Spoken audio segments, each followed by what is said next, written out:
Hello everyone, मैं ममतेज गुप्ता। आज देखेंगे 6 class history NCERT chapter 3। Chapter का नाम है आरंभिक नगर और इस चैप्टर का हमने एक पार्ट पहले कंप्लीट कर लिया है। अगर आपने नहीं देखा है तो आप ये जो साइड में प्लेलिस्ट लगी हुई है, सबसे ऊपर वाली जो प्लेलिस्ट है 6, 7 और 8th क्लास की जो थ्योरी वाली प्लेलिस्ट है, आप उस पर क्लिक करके देख सकते हैं इसका फर्स्ट पार्ट। ठीक है, सीरियल वाइज लगे हुए हैं, आपको वीडियो ढूंढने में बिल्कुल भी दिक्कत नहीं होगी। 6, 7, 8 तीनों क्लास के एक ही प्लेलिस्ट में आपको मिल जाएंगी थ्योरी। अगर आपको एमसीक्यू देखने हैं तो आप दूसरी प्लेलिस्ट में देख लीजिए जो 6, 7, 8 की एमसीक्यू वाली है, हिस्ट्री वाली। ठीक है, उसमें देख लीजिए और इन दोनों ही प्लेलिस्ट की लिंक आपको इसी वीडियो के डिस्क्रिप्शन में मिलेगी, तो आप वहां से क्लिक करके उन पहले वाले जो जितने भी चैप्टर का है उनको देख सकते हैं। आइए शुरू करते हैं। देखिए, हमने आरंभिक नगर के बारे में हम जान रहे थे कि हड़प्पा में किस तरह की चीजें थी, हड़प्पा सभ्यता कैसे थी उप महाद्वीप में, कितनी पुरानी थी, कहाँ कहाँ थी, ये हमने बहुत विस्तार से देखा था। इनको हमने जाना था ये कौन कौन से स्टेट में है वर्तमान में, कौन कौन से राज्य में है, ये सब हमने देख लिया था। हमने ये भी स्नानागार भी देख लिया था। अब हम यहाँ से स्टार्ट करेंगे भवन, नाले और सड़कें। तो भवन, नाले और जो सड़कें थी वो किस तरह की थी वो हम देखेंगे और आज हम थोड़ा स्पीड में लेके चलेंगे।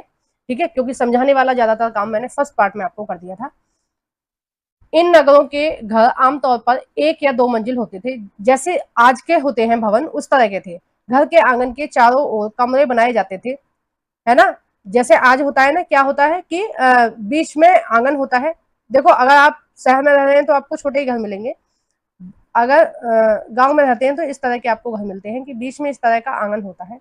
कई के यहाँ गोल होता है, कई के यहाँ चौकोर होता है और इस तरह से कमरे बने होते हैं। ठीक है, चारों तरफ कमरे बने होते हैं और इन सभी कमरों के जो दरवाजे होते हैं वो कहाँ होते हैं, आंगन में होते हैं।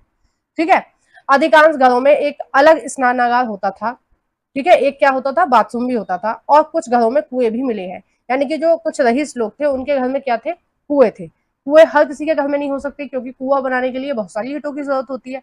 जो पक्के कुएं बनाए जाते हैं, पहले पक्के कुएं बनाए जाते थे, यानी कि चारों तरफ नीचे से ही वो ईंट लगाते हुए लेके आते थे, ताकि जो पानी है वो बिल्कुल साफ निकले। ठीक है, गंदा पानी ना निकले, इसके लिए, है ना। मेरे गांव में भी एक कुआं है, मेरे घर के बराबर में एक कुआं था, जिससे उस गली के जितने भी लोग थे वो सभी लोग एक ही कुएं से पानी भरते थे। ठीक है, और जब कुएं की मरम्मत करानी पड़ती थी या रिपेयर करानी पड़ती थी तो सारे लोग पैसे डालकर खुद ही रिपेयर कर लेते थे। ठीक है, कई नगरों में ढके हुए नाले थे। जैसे आजकल शहरों में क्या है, सीवर टाइप का है, सारे नाले कैसे होते हैं, अंडरग्राउंड होते हैं, आपको उभरे हुए नहीं मिलेंगे। उन्हें सावधानी से सीधी लाइन में बनाया गया था। हर नाली में हल्की ढलान होती थी ताकि पानी आसानी से बह सके। अक्सर घरों की नालियों को सड़कों की नालियों से जोड़ दिया जाता था। देखो, अगर आप दिल्ली में रहते हैं तो आप बहुत अच्छे से इस व्यवस्था को जान पा रहे होंगे कि बिल्कुल सेम व्यवस्था कैसी है दिल्ली में है, कि आपकी जो घर की नालियां हैं वो कहाँ किस में जाके मिल रही हैं, एक बड़े नाले में मिल रही हैं। ठीक है, जो किस में है, आपकी सड़क में है। सड़क की नालियों से जोड़ दिया जाता था, जो बाद में एक बड़े नाले में मिल जाती थी।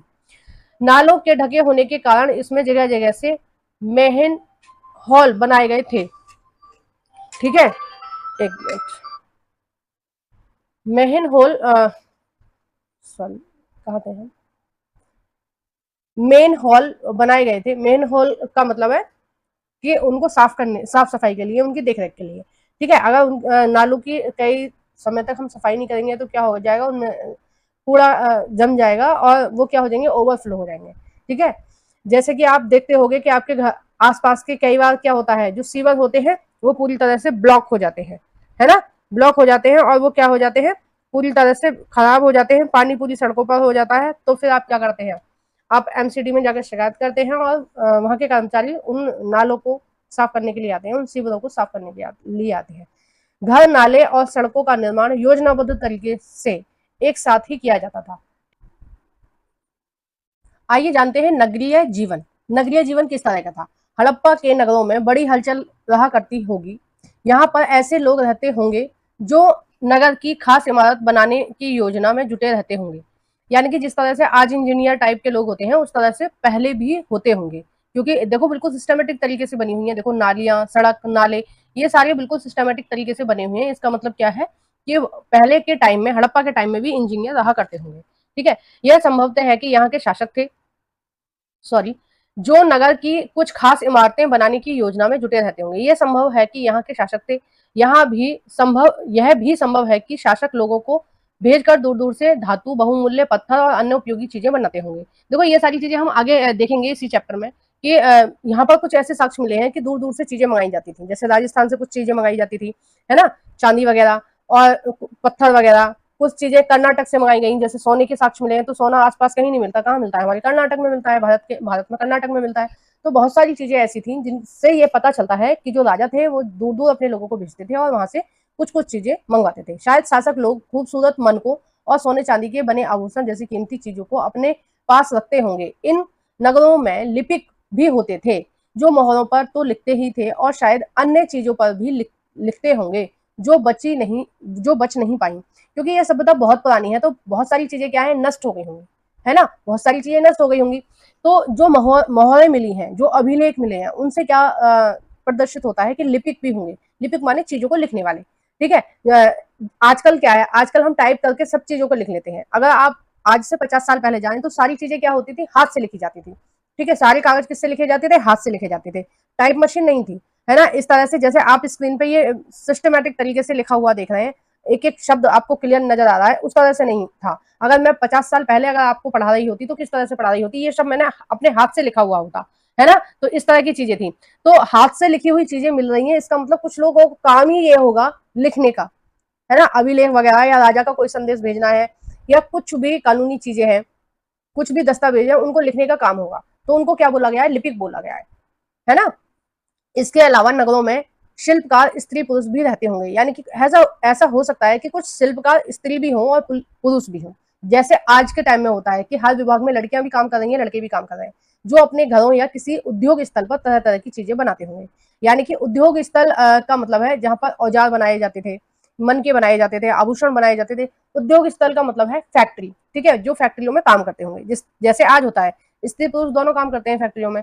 लोग लंबी यात्राएं करते थे, लोग क्या करते थे, लंबी यात्राएं करते थे और वहां से उपयोगी वस्तुएं लाते थे, और साथ ही लाते थे सुदूर देशों की किस्से कहानियां भी।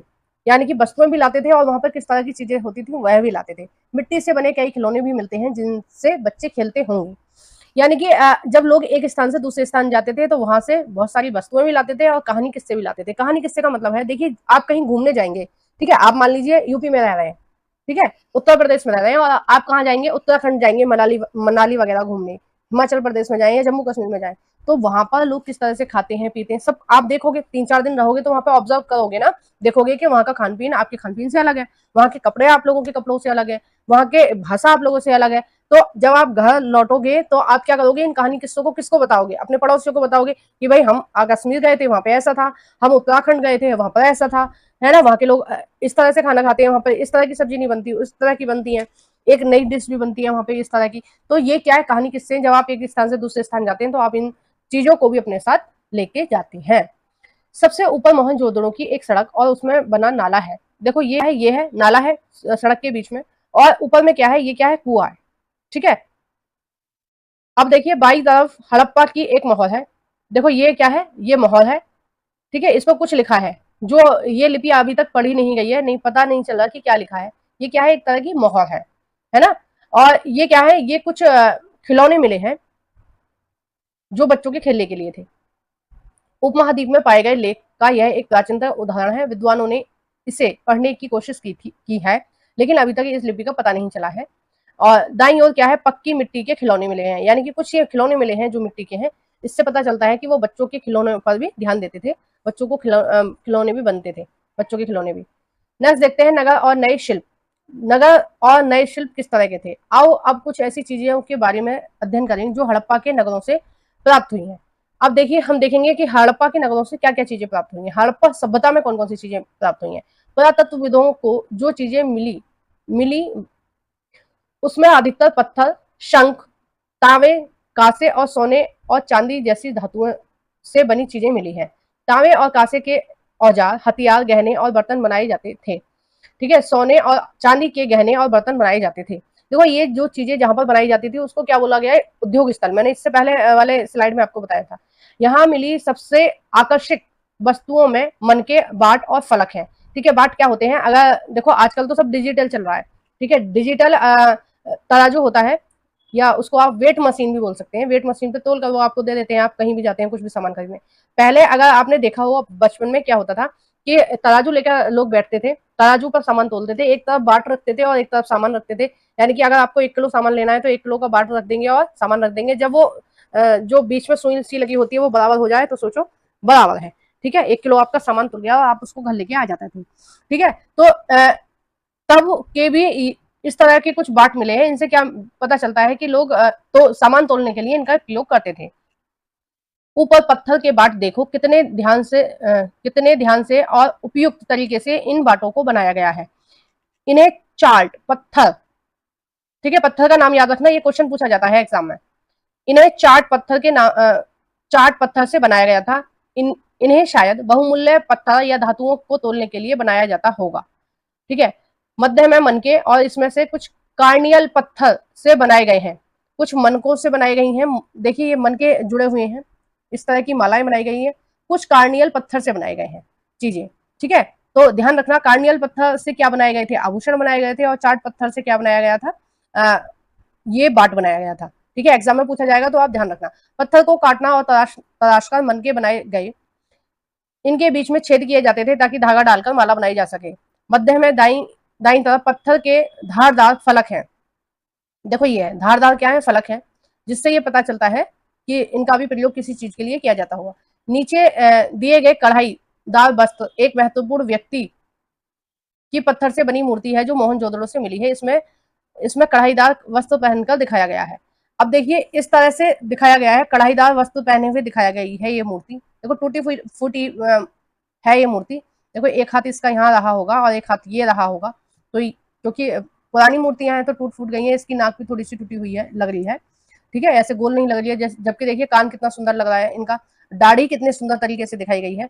तो इससे क्या पता चलता है, इससे हमें ये पता चलता है कि वो जो वस्त्र पहनते थे, वो जो कपड़े पहनते थे, वो भी कढ़ाई वाले पहनते होंगे, है ना। जब चित्रकारी करी गई है तो इसका मतलब इस तरह से चीजें नहीं हुई। और हो सकता है ये मूर्ति वहां के राजा की या सरदार की या किसी प्रतिष्ठित व्यक्ति की हो। ठीक है, ऐसा भी हो सकता है। संभवतः 7,000 साल पहले मेहरगढ़ में कपास की खेती होती थी। देखो ये यहाँ से भी एक क्वेश्चन बनता है कि मेहरगढ़ कहाँ है। पहली बात तो ये जानिए, ये है पाकिस्तान में। और सबसे पहले कपास की खेती कहाँ की गई थी, मेहरगढ़ में की गई थी। एक क्वेश्चन ये बनेगा। दूसरा क्वेश्चन ये बनेगा कि मेहरगढ़ में कपास की खेती के साक्ष्य कितने साल पुराने हैं, तो 7,000 साल पुराने हैं। मोहनजोदड़ो से कपड़े के टुकड़े के अवशेष मिले हैं। चांदी के एक फूलदान के ढक्कन और कुछ अन्य तांबे की वस्तुओं से चिपके हुए मिले हैं। पक्की मिट्टी और फ्यांस से बनी तकली सूत कताई का संकेत देती है। यानी कि जो मोहनजोदड़ो है वहां पर इस तरह की चीजें बनाई जाती होंगी, मतलब तकली से सूत काटा जाता होगा और उसके वस्त्र बनाए जाते होंगे, और इतने सुंदर वस्त्र बनाए जाते होंगे। देखो कितना बढ़िया डिजाइन सा बना हुआ है ना। तो इस तरह से चीज रही होंगी। देखो ऊपर एक जिक्र हुआ था फ्यांस का, तो हम इसको देख लेते हैं कि ये क्या होता है। एग्जाम में पूछा जाता है कि फ्यांस क्या है, वस्तु है, कोई जगह का नाम है, क्या है। तो देखते हैं, पत्थर और शंख प्राकृतिक तौर पर पाए जाते हैं। पत्थर और शंख क्या होते हैं, प्राकृतिक, यानी कि अपने आप निर्मित होते हैं। ये इन्हें कोई व्यक्ति नहीं बनाता है।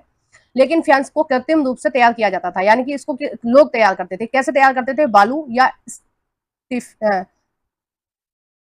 स्फटिक पत्थर के चूर्ण को, यानी कि इस पत्थर के चूर्ण को गोंद में मिलाकर उससे वस्तुएं बनाई जाती थी। गोंद क्या होता है, जो पेड़ों से गोंद निकलता है ना, उस वाले गोंद की बात हो रही है। ठीक है, आपके आसपास में कुछ पेड़, देखो अब तो नहीं मिलते हैं, पहले बचपन में हमें मिलते थे कि किसी पेड़ पर हम किसी धारदार चीज से वार करें तो वहां पर उसमें से कई पेड़ों में से दूध सा निकलता था, कई पेड़ों में से गोंद निकलता था।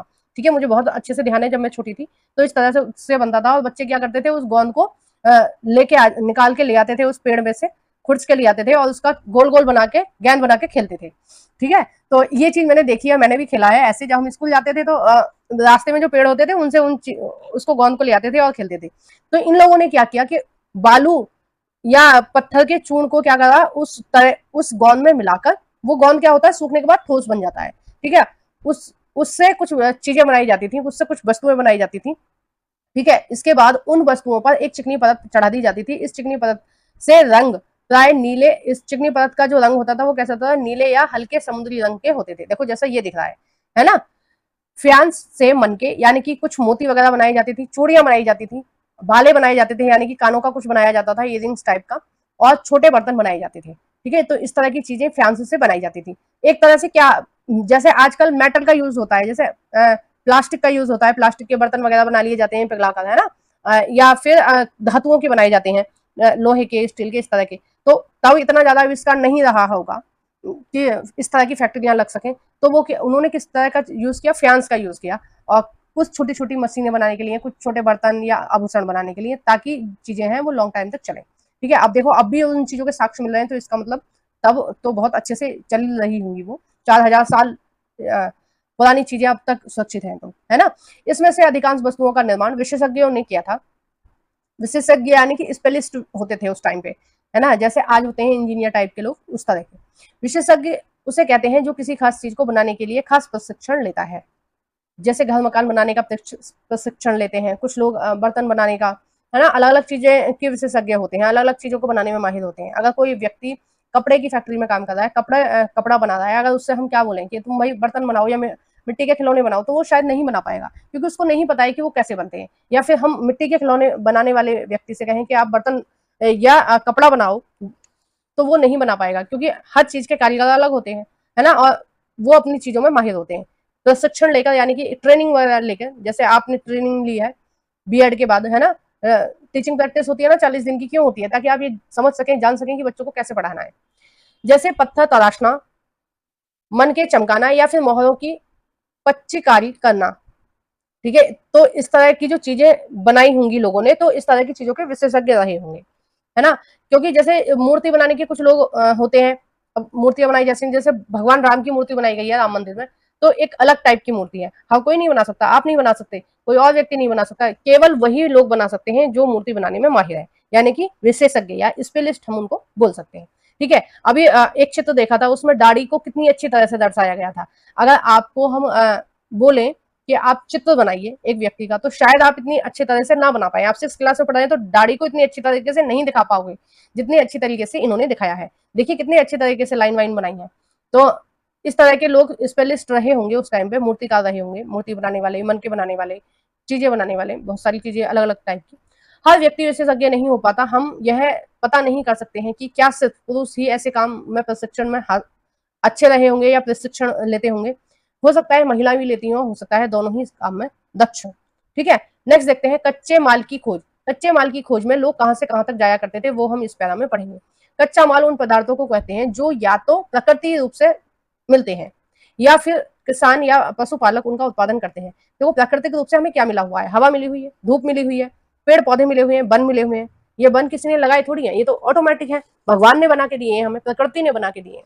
अगर आप भगवान में आस्था नहीं रखते हैं, तो ये किसने बना के दिए हैं, हमें प्रकृति ने बना के दिए हैं। ठीक है, और कच्चे माल में क्या आता है, जो किसान उगाता है, किसान जैसे अनाज उगाता है, फिर उसको हम बनाते हैं घर में रोटी, या फिर आपकी फैक्ट्री में उसकी नूडल बनती हैं, जवे बनते हैं, बहुत सारी चीजें बनती हैं मैदा की, है ना, पाव बनती हैं, आजकल आप पिज्जा खाना पसंद करते हो, पिज्जा बनते हैं, बर्गर बनते हैं, बहुत सारी चीजें बनती हैं। ठीक है, तो जो कच्चा माल में कौन कौन सी चीज आएंगी आपको क्लियर हो गया। या देखो पशु उत्पादन करते हैं उनका, जैसे कच्चे माल में आपका दूध आ जाएगा, आप दूध से पनीर बनेगा, या उससे मिठाइयां बनेंगी, उसकी दही बनाएंगे, बहुत सारी चीजें बनाएंगे। जैसे लकड़ियां या धातु के प्राकृतिक रूप से उपलब्ध कच्चे माल में आते हैं। ठीक है, लकड़ियां भी आती हैं और धातु धातु भी आती है, धातु के अयस्क। ठीक है, धातु नहीं, जैसे लोहा आप देखते हैं वैसे नहीं मिलता है, वो मिट्टी में मिले हुए उसके कुछ कण होते हैं, धीरे धीरे उसको प्रोसेस करके उसमें से मिट्टी अलग की जाती है और लोहा अलग किया जाता है। ठीक है, तो इन सब चीजों को क्या बोलते हैं, हम कच्चा माल बोलते हैं, प्राकृतिक रूप से उपलब्ध कच्चे माल है। इन्हें फिर कई तरह की चीजें बनाई जाती हैं। मिसाल के तौर पर किसान द्वारा पैदा किए गए कपास को कच्चा माल कहते हैं, जिसे बाद में कताई बुनाई करके क्या बनाया जाता है, कपड़ा बनाया जाता है। हड़प्पा में लोगों को कई चीजें वहां मिली थी, लेकिन तावा, लोहा, सोना, चांदी और बहुमूल्य पत्थर जैसे पदार्थ वह दूर दूर से आयात करते होंगे। ठीक है, वो कहां से लाते होंगे, दूर दूर से लाते होंगे इन चीजों को। किन किन चीजों को, लोहा को, सोना को, चांदी को और बहुमूल्य पत्थर को। अब देखिए ये बहुत इंपॉर्टेंट है, इसको ध्यान रखना कि कौन सी चीज कहां से आएगी, ये पूरा पैरा इंपॉर्टेंट है, बहुत ज्यादा क्वेश्चन पूछे जाते हैं यहाँ से। हड़प्पा के लोग तांबे का आयात संभवतः आज के राजस्थान से करते होंगे, क्योंकि राजस्थान में ही तांबा मिलता है, और पूरे भारत में कहीं इतनी ज्यादा मात्रा में तांबा नहीं मिलता है जितने मात्रा में कहाँ मिल रहा है, राजस्थान में, तो तब के लोग भी यहीं से खरीदते होंगे। यहाँ तक कि पश्चिम एशिया के देश ओमान से भी तांबे का आयात किया जाता था। कासा बनाने के लिए तांबे से के साथ मिलाई जाने वाली धातु 3 का आयात, देखो आयात का मतलब है खरीदना, ठीक है, किसी दूसरे देश से अगर हम सामान खरीदेंगे तो उसको क्या बोलेंगे, हम आयात बोलेंगे, और हम किसी दूसरे देश को सामान बेचेंगे तो उसको क्या बोलेंगे, निर्यात बोलेंगे, ठीक है। तो आयात करते थे मतलब खरीदते थे। आधुनिक ईरान और अफगानिस्तान से किया जाता था। सोने का आयात आधुनिक कर्नाटक से, जैसा कि मैंने आपको पहले बता दिया था, और बहुमूल्य पत्थर का आयात कहां से किया गया होगा, गुजरात से, ठीक है, क्योंकि आज के गुजरात में इस तरह की चीजें मिलती हैं। ईरान से और अफगानिस्तान से किया जाता होगा। तो ये पूरा पैरा आप ध्यान रखना है, यहाँ से बहुत ज्यादा क्वेश्चन बनेंगे, ठीक है। जहां से क्वेश्चन बनते हैं मैं पहले से पहले ही आपको बता देती हूँ, ताकि आप उसको अच्छे से तैयार कर लें, है ना। पढ़ने का मतलब ये नहीं है कि मैं आपको रीड करके सुना रही हूँ और आप कहानी की तरह सुनकर चले जाएं और फिर हाथ झाड़ कर उठ जाएं। हाथ झाड़ने का मतलब है कि आप कोई भी चीज आपके माइंड में ना रहे। मेरे पढ़ाने का उद्देश्य है कि एक एक लाइन, एक एक वर्ड आपके दिमाग में रहे। इसलिए मैं इस वीडियो को चाहूँ तो 15 मिनट में पूरा चैप्टर पढ़ के समाप्त कर सकती हूँ। मैं नहीं करती हूँ ऐसा, हर चीज को डिफाइन करती हूँ ताकि आपके माइंड में ये चीजें हमेशा रहें, ठीक है। जब आप एग्जाम में बैठे तो आपको क्वेश्चन आंसर याद रहे ना रहे, पर थ्योरी आपको पूरी याद रहे, ताकि आप क्वेश्चन में एग्जाम में बैठकर हर क्वेश्चन को कर लें। देखिए ये कुछ चीज के उदाहरण दिए गए हैं, पहिए वगैरह दिखाया गया है कि इस तरह से गाड़ी रही होंगी एक जगह से दूसरी जगह सामान ले जाने के लिए, क्योंकि ये क्या है, खिलौना रूप में बनाया गया है। जैसे खिलौने की छोटी छोटी गाड़ियां मिलती है, मर्सिडीज मिलती है, स्कॉर्पियो मिलती है, बच्चों की गाड़ियां होती है ना, छोटे छोटे मॉडल होते हैं, बहुत छोटी छोटी सी 10-20 रुपए की मिल जाती है। थोड़ी और बड़ी गाड़ी लोगे तो 100-200 की गाड़ियां मिल जाती हैं। उस तरह की चीजें पहले भी रही होंगी, है ना। तो इस तरह की चीजें रही होंगी। तो इससे क्या अनुमान लगाया जा रहा है, इससे क्या अनुमान लगाया जा रहा है कि पहले भी सामान को एक स्थान से दूसरे स्थान ले जाने के लिए गाड़ी का यूज करते होंगे। नेक्स्ट देखते हैं, देखो ये एक हल दिया हुआ है जिसका प्रयोग हम किस लिए करते थे, किसान सामान के लिए करते थे, ठीक है। बच्चों का खिलौना हल, आज हल चलाने वाले ज्यादातर किसान पुरुष होते हैं। हमें ज्ञात नहीं है कि क्या हड़प्पा में भी यही प्रथा रही थी। और इसको देखकर ऐसा लग रहा है, ये बच्चों का एक खिलौना है, इसको देखकर ऐसा लग रहा है कि ये इस तरह का हल वो लोग यूज करते होंगे, ठीक है। अब हम देख लेते हैं कि नगरों में रहने वाले लोगों के लिए भोजन, कि वो लोग क्या खाते थे, किस तरह की चीजें खाते थे। अब हम इसमें वो चीज पढ़ेंगे, ठीक है। आइए देखते हैं। लोग नगरों के अलावा गांव में भी रहते थे, यानी कि ऐसा नहीं है कि सारे नगर में ही रहते थे, सारे शहरों में भी रहते थे। कुछ लोग कहाँ रहते थे, कुछ लोग गांव में भी रहते थे। वे अनाज उगाते थे और जानवर पालते थे, ठीक है, जैसे आज होता है। किसान और चरवाहे ही शहरों में रहने वाले शासकों, लेखकों और दस्तकारों को खाने के सामान देते थे, ठीक है। जैसे आज कल क्या होता है, किसान होते हैं ना, उस तरह से ही पहले किसान रहते होंगे और कच्चा माल तैयार करते होंगे, अनाज वगैरह, और बाद में लोग क्या करते थे होंगे, उनको खरीदते होंगे, ठीक है। पौधों के अवशेषों से पता चलता है कि हड़प्पा के लोग गेहूं, जौ, दालें, मटर, धान, तिल और सरसों उगाते थे। ये जितनी भी फसल दे रखी है, जितने भी अनाज या तिलहन वगैरह दे रखा है, ये सब आप रट लेना, ठीक है, एग्जाम में पूछा जाएगा। यहाँ से ये क्वेश्चन बनेगा कि हड़प्पा सभ्यता में कौन कौन सी चीजें लोग उगाते थे। गेहूं, जौ, दालें, मटर, धान, तिल और सरसों, क्योंकि इनके दानों के साक्ष्य मिले हैं या इनके बीजों के साक्ष्य मिले हैं, तो इससे पता चलता है कि ये चीजें उस टाइम पे उगाई जाती होंगी। जमीन की जुताई के लिए हल का प्रयोग एक नई बात थी। हड़प्पा काल के हल तो नहीं बच पाए हैं क्योंकि वे प्राय लकड़ी से बनाए जाते थे। और देखो लकड़ी का 4000 साल तक सुरक्षित रहना असंभव जैसा है ना, क्योंकि लकड़ी क्या होती है, बाद इसमें उसमें गल जाती है। ज्यादातर लकड़ियां जो होती हैं वो क्या क्या होती हैं, वो गल जाती हैं। बारिश वगैरह के पानी से दीमक लग जाती है, किसी में फफूंद लग जाती है। हल के आकार के खिलौने मिलते हैं, मतलब खिलौने से अंदाजा लगाया जा रहा है, क्योंकि ये पक्की मिट्टी के खिलौने थे, इनसे अंदाजा लगाया जा रहा है कि इस तरह की चीजें नहीं होंगी। खिलौने तभी बनते हैं ना, बड़े लोगों की चीज बड़े लोग इस्तेमाल कर रहे होते हैं, तो बच्चों को वही चीज चाहिए होती है, तो उनको क्या करते हैं, खिलौनों के रूप में उनको छोटा बना के दे देते हैं। चाहे गाड़ी हो, चूल्हा हो, गैस हो। आप लोगों ने भी खेला होगा जब आप छोटे होगे। इस क्षेत्र में बारिश कम होती है, इसलिए सिंचाई के लिए लोग कुछ तरीके अपनाते होंगे। संभवतः पानी का संचय किया जाता होगा और जरूरत पड़ने पर इससे फसलों की सिंचाई की जाती होगी। देखो ये जो नगर व्यवस्था थी, ज्यादातर नदियों के आसपास बसे हुए थे, तो इससे ये पता चलता है कि शायद इन लोगों ने नहर बना रखी होंगी या नदियों से ये पानी लेते होंगे। हड़प्पा के लोग गाय, भैंस और भेड़ बकरियां पालते थे। देखो ध्यान से देखना, क्या बोला है, गाय, भैंस, भेड़, बकरियां, कुत्ता नहीं लिखा है ना। तो ध्यान रखना कौन कौन से पाले जाते थे, है ना। सुअर नहीं लिखा है यहाँ पर। हड़प्पा सभ्यता के लोगों के जो जानवर हैं, जो पालतू जानवर हैं, ये कौन कौन से हैं, इनको ध्यान रखना। हड़प्पा सभ्यता में क्या क्या मिला है, गाय, भैंस, भेड़, बकरी मिले हैं। इन इन जानवरों को केवल इसलिए पाला जाता होगा क्योंकि ये दूध देते हैं, सभी जानवर, है ना, आपको पता है सभी जानवर दूध देते हैं। सभी जानवर से जितनी भी चीजें होती हैं वो कुछ ना कुछ काम आती हैं। देखो इनका जो गोबर होता है गाय का, भैंस का या भेड़ बकरियों का, इससे क्या होता है, उपले बना लिए जाते हैं, इनको जलाने के काम में ले लिया जाता है, दूध पी लेते हैं। और फिर इनकी जो बच्चे पैदा होते हैं, फिर उनसे भी इसी तरह के यूज कर लेते हैं। तो इनको ही पालतू बनाया गया था। बस्तियों के आसपास तालाब और चारागाह होते थे, यानी कि बस्तियों के आसपास तालाब होते थे जिनमें ये भेड़ बकरी वगैरह पानी पीते होंगे, और चारागाह मतलब बड़े बड़े घास के मैदान जिनमें ये चारा खाते होंगे। लेकिन सूखे महीनों में मवेशियों के झुंडों का चारा और पानी तलाश में दूर दूर के लिए जाया करते थे। जैसे आज के दौर में जाते हैं, आज के दौर में क्या जाते हैं कि जो राजस्थान के लोग हैं वो गर्मियों में क्या करते हैं, राजस्थान की कुछ जातियां मध्य भारत में आ जाती हैं, यानी कि उत्तर प्रदेश की साइड आ जाती हैं, जहाँ हरियाली है, और अपनी जो ऊंट है या अपनी जो भी उनके मवेशी हैं, पालतू पशु हैं, उनको चराने के लिए आ जाते हैं।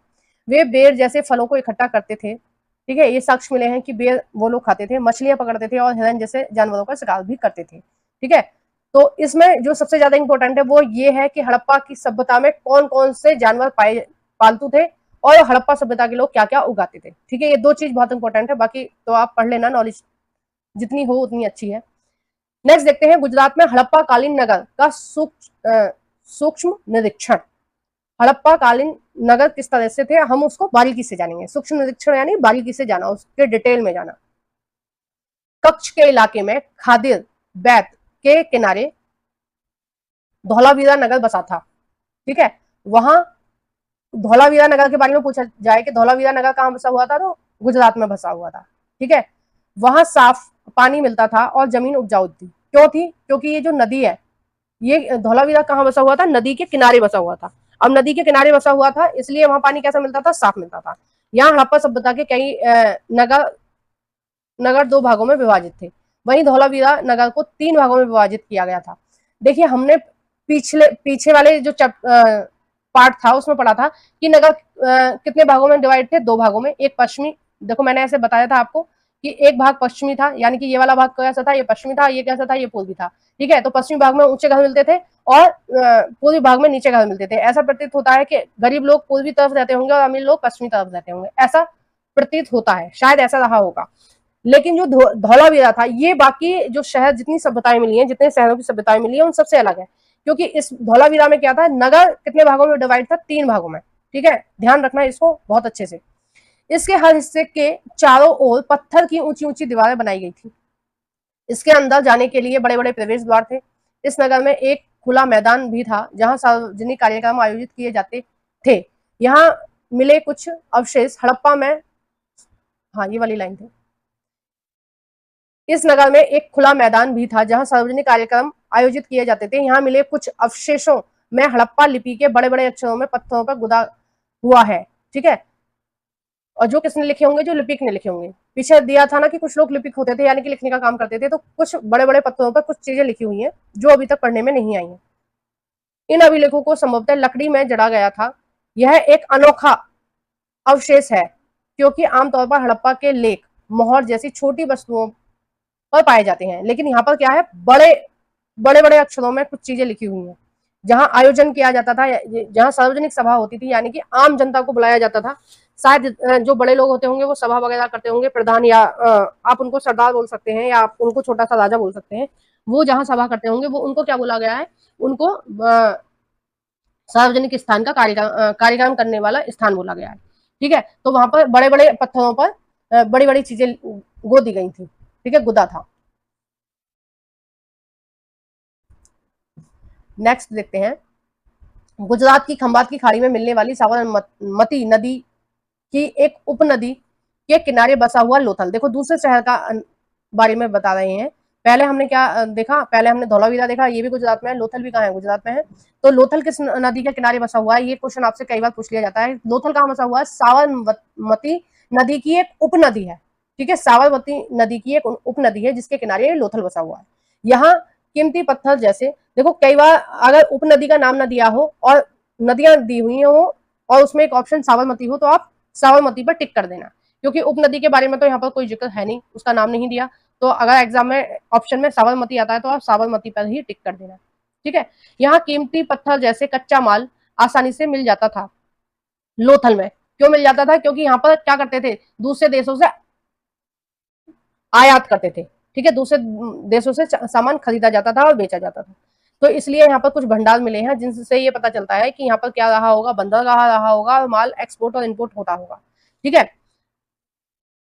यहाँ पत्थर, शंख और धातुओं से बनी चीजें का भी एक महत्वपूर्ण केंद्र था।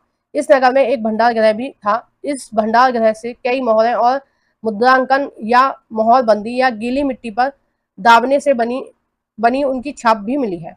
ठीक है, लोथल का बंदरगाह, यह एक बड़ा तालाब, यह बड़ा तालाब लोथल का बंदरगाह रहा होगा, जहां समुद्र के रास्ते आने वाली नाव रुकती होंगी। संभवतः यहाँ पर माल चढ़ाया उतारा जाता होगा। देखो ये इस तरह का तालाब मिला है, तो यहाँ पर क्या होता होगा, देखो एक रास्ता भी बना हुआ है, शायद यहाँ से माल भेजा जाता होगा। ठीक है, तो इस तरह की चीजें रही होंगी।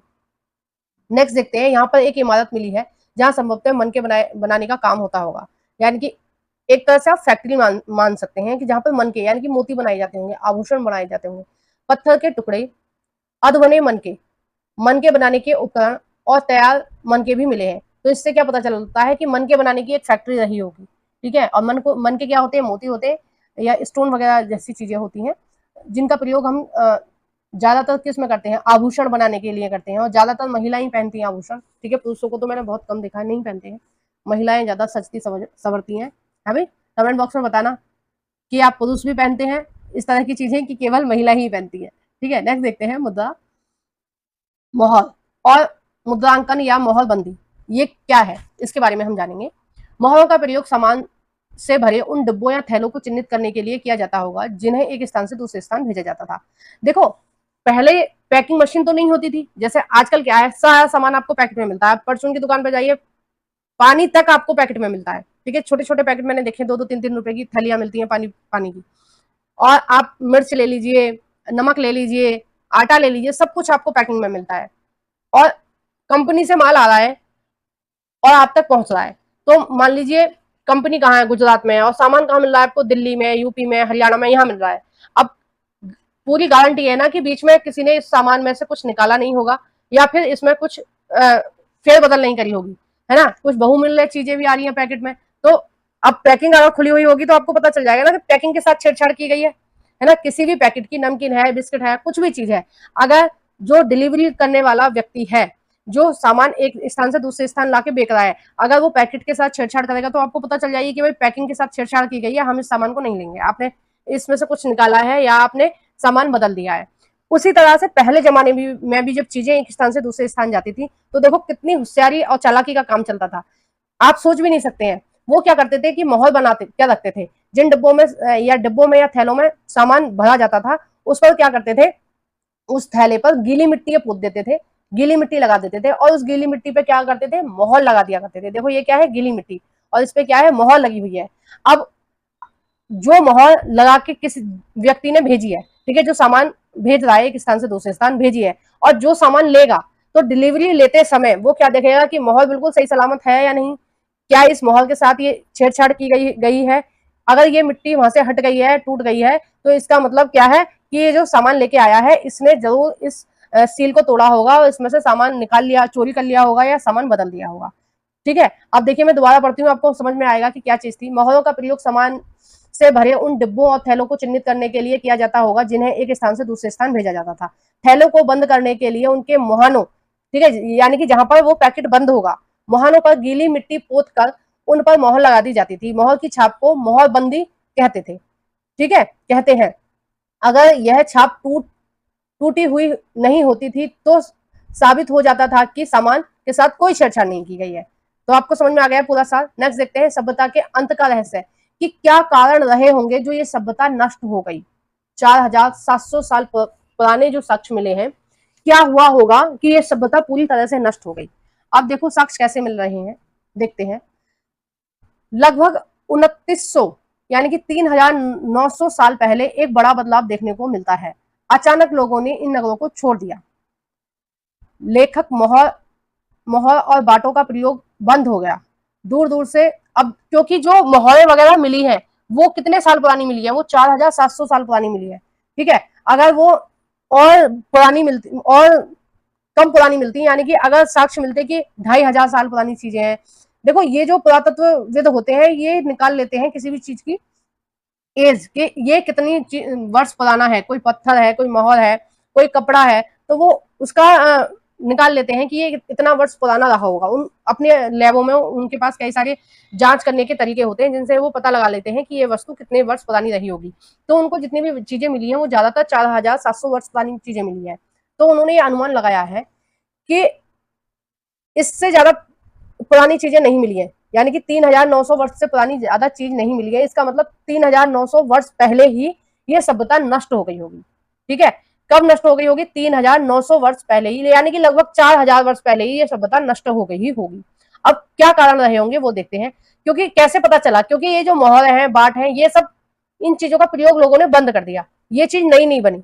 अगर लोग वहां पर रह रहे होते तो रोज मैन्युफैक्चरिंग हो रही होती, नई नई मोहरें बन रही होती, बाट बन रहे होते, तो हमें मिलता, कुछ लेखन की सामग्रियां मिलती, है ना। जैसे 4000 साल पुरानी मिल रही है, या 4700 साल पुरानी मिल रही है, या 5000 साल पुरानी मिल रही है, तो हमें और भी आगे की डेट वाली भी मिलती। नहीं मिल रही है, इसका मतलब 3900 साल पहले ही ये सभ्यता नष्ट हो गई होगी। ठीक है, दूर दूर से कच्चे माल का आयात काफी कम हो गया। मोहनजोदड़ो में सड़कों पर कचरे के ढेर लग गए। अब सभ्यता नष्ट हो गई है तो जब खुदाई हुई है तो हमें क्या मिले हैं? जगह जगह कचरे के ढेर मिले हैं। जल निकास प्रणाली नष्ट हो गई। ठीक है, और सड़कों पर ही झुग्गी नुमा घर बनाए जाने लगे। तो ये सभ्यता कहीं ना कहीं नष्ट हो गई। इनका क्या कारण रहा होगा? यह यह सब क्या हुआ, कुछ पता नहीं। देखो ये केवल जो पुरातत्वविद है या इतिहासकार है वो क्या है, एक अनुमान लगा रहे हैं कि इस तरह की चीजें रही होंगी। पता किसी को नहीं है, कोई नहीं था जब जीवित। ठीक है, और कोई जो लेख है वो भी, उनसे भी हमें समझ नहीं आ रहा कि क्या चीज उन पर लिखी हुई है।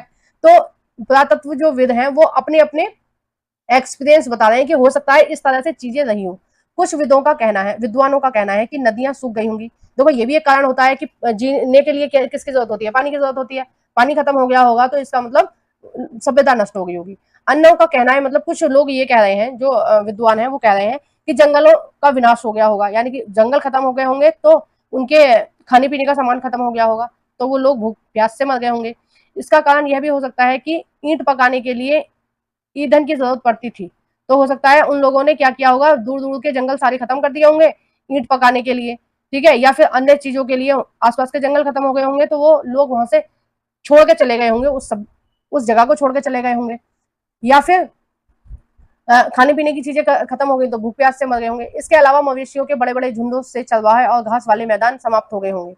तो जब जंगल खत्म हो गए होंगे तो ये भी हो सकता है कि चरगाहें अभी खत्म हो गए हों, यानी कि घास के मैदान भी खत्म हो गए हों। ठीक है, पानी की कमी से भी हो सकता है कि कई साल तक बारिश ही ना हो, नदियां भी सूख गई हों, तो क्या पता पानी की कमी से ही लोग मर गए हों, या पानी की कमी के कारण लोग एक उस स्थान को छोड़कर दूसरे स्थान चले गए हों।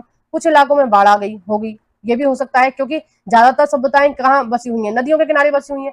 हो सकता है जल स्तर अचानक से बढ़ गया होगा और बाढ़ आ गई होगी, जैसे केदारनाथ में आई थी, बहुत साल पहले आई थी। केदारनाथ में क्या हुआ था, गांव की गांव तबाह हो गए थे, मंदिर ही बच गया था, आसपास जितनी भी चीजें थी पूरी तरह से नष्ट हो गई थी, है ना। लाखों लोगों की मारे जाने की खबर आई थी।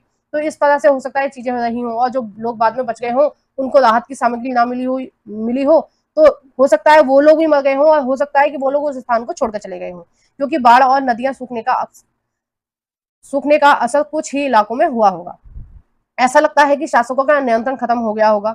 जो भी हुआ हो, परिवर्तन का असर बिल्कुल साफ दिखाई देता है। आधुनिक पाकिस्तान के सिंध और पंजाब की बस्तियां उजड़ गई थीं। कई लोग पूर्व और दक्षिण के इलाकों में नई और छोटी बस्तियों में जाकर बस गए। इसके लगभग 1400 साल बाद के नए नगरों का विकास हुआ। कितने, ये सभ्यता नष्ट हो गई, उसके बाद 1400 साल बाद नगरों का दोबारा से विकास हुआ, और इनके बारे में हम कहाँ पढ़ेंगे? चैप्टर 5 में और चैप्टर 8 में पढ़ेंगे। ठीक है, तो वीडियो थोड़ी लंबी हो गई है, उसके लिए मैं माफी चाहती हूँ। चीजों को समझाने में टाइम लगता है। देखो ये जो क्वेश्चन है, आपको जब मैं एमसीक्यू वाली वीडियो डाउनलोड करूंगी, अपलोड करूंगी, तो आपको ये क्वेश्चन देखने को मिलेगा। ये मैंने बना दिया है सारा क्वेश्चन वगैरह, इसके एमसीक्यू वाली वीडियो भी आप देखना मत भूलना। तो चीजों को समझाने में थोड़ा टाइम लग जाता है।